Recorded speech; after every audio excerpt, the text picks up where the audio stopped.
हाँ दर्शक बंधु आपण मान स्वागत मोर आउ गोटे एपिसोड रे।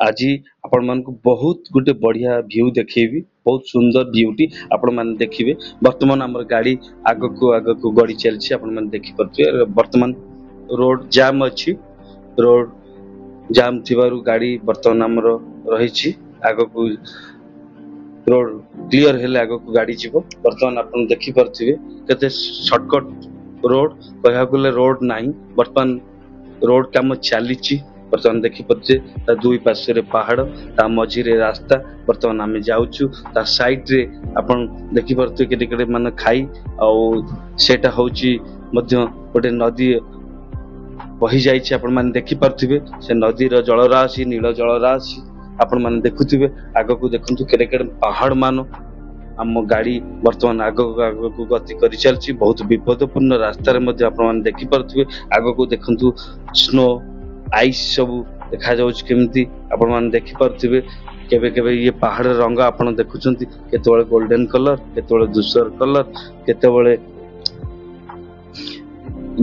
सबुज कलर आपण मैंने देखि पारे केमती कलर सब चेंज होची केते सुंदर जगह आपण मैंने देखुथिबे केते सुंदर जगह केते सुंदर दृश्य देखि पारछंती रोड को टाइप रो तयारी हेछि सब केते बड़ विपदपूर्ण रास्ता आपण मैंने देखि पारथिबे किंतु केते सुंदर जगह बहुत सुंदर लागुची। वर्तमान आपण को किछि झलक देखैली गोटे जगार ए बहुत सुंदर जगहटी आ वर्तमान हम पहुंची गलु आसी ए अलका नंदा नदी पाखरे ए अलका नंदा नदी रो मझीरे ब्रिज ऊपर आपण मान को किछि दृश्य देखौछि बहुत सुंदर दृश्य आपण माने देखि पारथिबे।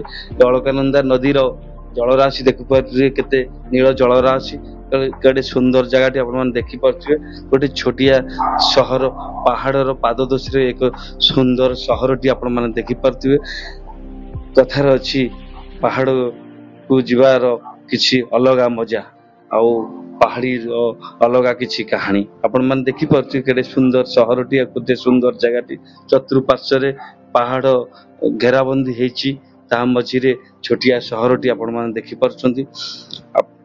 मोर ए छोटिया कैमरा रे मु कैद करी आपण को जहा दृश्य देखौछि केते सुंदर सुंदर जगह मु ए आगो को देखुछंती पहाड़ ता आगो को स्नो फॉल आउ बरफ पहाड़ मान आगो को भी देखि परिए ता साइड रे चाइना बॉर्डर आउ लास्ट एंड फास्ट गाँव माना गाँव साइड एटा आप मन को जो आगो को देखौछि। वर्तमान जो जगह रे हमें पहुंचीचु आपण मान को देखौछु ए सुंदर जगहटी आपण मान देखुछंती ए दृश्यटी आउ अलकानंदा नदी कूल रे एटा अवस्थित। वर्तमान आमे आसी पहुंचीचु ए जगह ना उत्तराखंड रो चामेली रो अलकानंदा नदी कूल रे अवस्थित एई छोटिया शहरटी ता मध्य एक सुंदर मंदिरटी आपण माने देखि पारथिबे।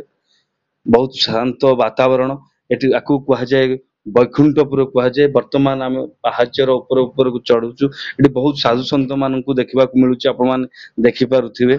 बहुत सुंदर सुंदर परिवेशटी आपण माने देखि पारुथिबे केते सुंदर परिवेश मध्य रे भक्त मानकर भिड़ केते सुंदर वातावरण आपण देखि पारछि छतिकी स्वर्ग रे लागिछि पहाड़ गरा सब बादल गरा जेमति बिछे ही जाइछि पहाड़ देरे मिसी जाइछि आ आपण माने से पहाड़ ऊपर देखि पारथिबे विभिन्न प्रकार बहुत स्नोफॉल मान आ ता ऊपर बरफ मान जमी रहिछि जगहटी बहुत ठंडा लागुछि आ वातावरण बहुत शांत अछि आ जुआड़ को देखिबे सियाड़ खाली पहाड़ ही पहाड़ कि सुंदर जगह कि सुंदर परिवेशटी आपण माने देखि पारछंती। एसी सुंदर परिवेश सुंदर जगह भितरे ए प्रभु बद्रीनाथ मंदिर से स्वयं नारायण मंदिर ये चारि धाम भीतर ये अन्यतम ये बद्री धाम एते सुंदर मंदिरटी भी एते सुंदर भाव में तैयारी हेछि आपण माने देखि पारथिबे केते सुंदर भाव में मंदिरटी तैयारी हेछि। मंदिर रो कारुकार्य कहा जाय पुरी स्वयं नारायण निजे ही तैयारी करथिले आउ तांकर तो रूप अनेक तांकर तो अनेक किछि कहानी आउ तांकर तो अनेक छलना से प्रभु को तमे चिन्हिबा बहुत कष्ट से स्वयं ही नारायण से तो ही सब किछि ए संसार रो आपण माने देखि पारथिबे ए चतुर्पार्श्वर दृश्य को से निजे ही तैयारी करछंती से निजे ही सब किछि करिसंती। ए दृश्य देखिला परे मन भितर केते सिंहरण सृष्टि होउची केते आनंद सृष्टि होउची भगवानकर ए दुर्लभ दर्शन ए दुर्लभ प्रकृतिर दृश्य आपण माने मन को କେତେ ଆନନ୍ଦ ଦଉଥିବ, କେତେ ଖୁସି ଲାଗୁଥିବ, କେତେ ସୁନ୍ଦର ବାତାବରଣରେ ପ୍ରଭୁ ନିଜେ ତିଆରି କରିଥିବା ଏ ମନ୍ଦିର ଆଉ ଏ ଚତୁଃପାର୍ଶ୍ୱକୁ ଆପଣମାନେ ଦେଖିପାରୁଥିବେ କେତେ ସୁନ୍ଦର ଜାଗାଟି ହେଇଛି। ବର୍ତ୍ତମାନ ଆମେ ମନ୍ଦିରର ଚତୁଃପାର୍ଶ୍ୱରେ ବୁଲୁଛୁ। ମନ୍ଦିରର ଚତୁଃପାର୍ଶ୍ୱର ଦୃଶ୍ୟ ଆପଣମାନଙ୍କୁ ବର୍ତ୍ତମାନ ଦେଖଉଛୁ। ଏ ମନ୍ଦିର ପାଖରେ ହୋମ ଯଜ୍ଞ ବର୍ତ୍ତମାନ ଚାଲିଛି। କେତେ ଭକ୍ତ ଭଗବାନଙ୍କ ପାଖରେ ହୋମ ଯଜ୍ଞ ବି କରୁଛନ୍ତି, ଆପଣମାନେ ଦେଖିପାରୁଥିବେ। ଏ ମନ୍ଦିରର ଚତୁଃପାର୍ଶ୍ୱର ଦୃଶ୍ୟ, ଏ ମନ୍ଦିରର ଚାରି ପାଖରେ ବୁଲି ଆପଣମାନଙ୍କୁ ଦେଖଉଛି। ଏଠି ହନୁମାନଙ୍କର ମନ୍ଦିର ଅଛି, ମା ଲକ୍ଷ୍ମୀଙ୍କର ମୂର୍ତ୍ତି ଅଛି, ପ୍ରଭୁ ଶିବ ଶଙ୍କର, ମାତା ପାର୍ବତୀଙ୍କର, କେଦାରନାଥଙ୍କର ବି ସ୍ଥାପନ କରାଯାଇଛି। ଆ ଭିତରେ ପ୍ରଭୁ ନିଜେ ହିଁ ଆ ଭିତରେ ବିରାଜମାନ ବି ଅଛନ୍ତି। ସାଇଡରେ ଆପଣମାନେ ଦେଖିପାରୁଥିବେ ଆ ଭିତରେ ଧର୍ମଶାଳା ବି ଅଛି। ଆ ଭିତରେ ପ୍ରସାଦ ସେବନ କରିବା ପାଇଁ କି ଆପଣମାନେ ଦେଖିପାରୁଥିବେ ବି ରଖାଯାଇଛି କୋଠରୀ ମାନ।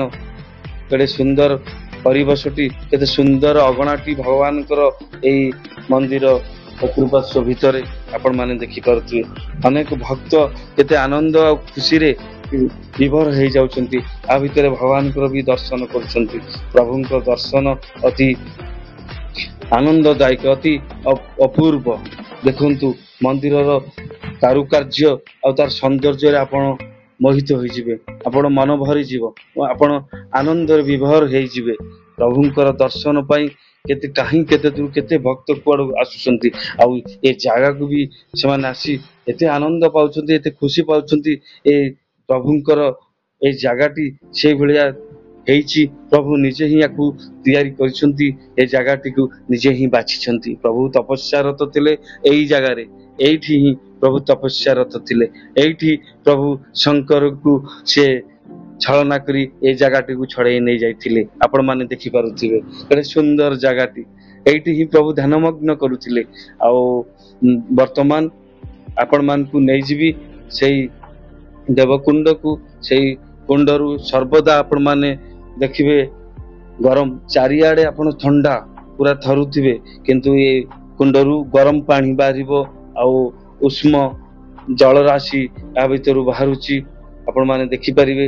ଆଉ ତା ଭିତରେ ଅନେକ ଦର୍ଶକ ଶ୍ରଦ୍ଧାଳୁ ସ୍ନାନ ବି କରୁଛନ୍ତି, ଆପଣମାନେ ଦେଖିପାରୁଥିବେ। କିଛି ଟିକେ ଝଲକ ଆପଣଙ୍କୁ ଆସିଲା, ଏ ହଉଛି ସେଇ କୁଣ୍ଡ। ଆଉ ଆଗକୁ ଯିବା ଦେଖିବା ସେ ଜଳର ଯୋଉଠୁ ଆସୁଛି ଆଉ ଗରମ ପାଣି ବି ବାହାରୁଛି, ଆପଣମାନେ ଦେଖିପାରିବେ। ତା ମଧ୍ୟରେ ଅନେକ ଦର୍ଶକ ବି ସ୍ନାନ କରୁଛନ୍ତି। ଆଉ ତା ମଧ୍ୟରୁ ଯାଉଛି ବିଭିନ୍ନ ପ୍ରକାର ଭୋଗର ବ୍ୟଞ୍ଜନ ମଧ୍ୟ ତିଆରି ହଉଛି, ଜଳକୁ ନିଆଯାଉଛି। ଇଏ ଭଗବାନଙ୍କର ଗୋଟେ ଅଦ୍ଭୁତ ଦୃଶ୍ୟ, ଇଏ ଗୋଟେ ଅଦ୍ଭୁତ ନୀଳା ଆପଣମାନେ ଦେଖିପାରୁଥିବେ। ଏବେ ଦେଖନ୍ତୁ ଏଇଠି ଆପଣ ଏଇ କୁଣ୍ଡଟିକୁ ଦେଖନ୍ତୁ, କେମିତି ବାମ୍ଫ ବାହାରୁଛି ତା ଭିତରୁ, କେମିତି ଗରମ ପାଣି ବାହାରୁଛି। ଲୋକମାନେ ଦେଖନ୍ତୁ ଏଇ ପୁଷ୍କରଣୀରେ ଏଇ ଜଳରାଶିରେ ସ୍ନାନ କରୁଛନ୍ତି, ପ୍ରଭୁଙ୍କୁ ଦର୍ଶନ କରୁଛନ୍ତି।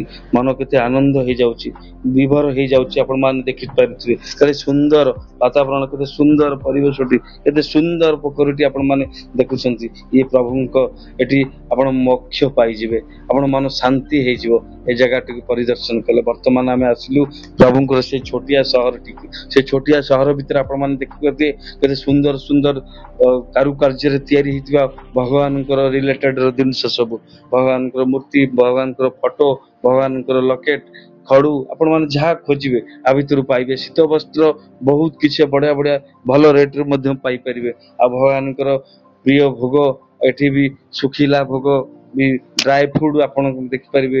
ପଦ୍ମ ଫୁଲରୁ ତିଆରି ହେଇଥିବା, ତାଙ୍କ କଡରୁ ତିଆରି ହେଇଥିବା, ଭଜା ହେଇକି ନିଆଁ ତିଆରି ହେଇଥିବା ଭଗବାନଙ୍କର ପୂଜା ଅର୍ଚ୍ଚନା କରାଯାଏ। ତାଙ୍କର ପ୍ରିୟ ସେ ଭୋଗ ସିଏ, ପ୍ରିୟ ବ୍ୟଞ୍ଜନ। ଆପଣମାନେ ଆସନ୍ତୁ, ଏ ଜାଗା ଟିକେ ଅନୁଭବ କରନ୍ତୁ, ଦେଖନ୍ତୁ, ଆପଣମାନଙ୍କର ମନ ଶାନ୍ତ ହେଇଯିବ। ଏ ବାତାବରଣଟିକୁ, ମୋର ଏ ଚ୍ୟାନେଲଟିକୁ ଆପଣମାନେ ଫଲୋ କରନ୍ତୁ।